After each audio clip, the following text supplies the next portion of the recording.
ভোররাতে নন্দীগ্রামে সাউথখালীতে তৃণমূল কর্মীদের বাড়ি ভাঙচুর ঘটনায় পুলিশি অভিযান। সোনাচূড়া এলাকায় সাউথখালী, কালীচরণপুর সহ এলাকায় ব্যাপকভাবে পুলিশি ধরপাকড় চলেছে। এই ধরপাকড় বিজেপি কর্মীদের বেছে বেছে ধরেছে বলেই অভিযোগ পদ্ম শিবিরের। তুমি গাড়ি আটকাচ্ছিলে কেন পুলিশের? কেন গাড়ি আটকালে কেন? পুলিশের গাড়ি তাহলে ধরে নিয়ে যাচ্ছে কেন? তোমাকে ধরে নিয়ে যাচ্ছে কেন? এই যে গাড়ির সামনে দাঁড়িয়েছিলে কেন? কি করছে? তোমার কি হয়েছে? ধরে নিয়ে যাচ্ছে কেন তোমাকে? তুমি তো ধরে নিয়ে যাচ্ছে কেন? ধরে নিয়ে যাচ্ছে কেন বলো? ধরে নিয়ে যাচ্ছে কেন? আমাদের লোককে অ্যারেস্ট করছে কেন? আমাদের লোককে অ্যারেস্ট করছে কেন? তোমাদের লোক কে?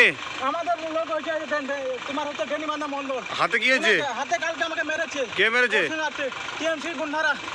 টিএমসি গুন্ডারা মেরেছে আমাকে। তুমি কি করো? হ্যাঁ, তুমি কি আমি বিজেপি করি।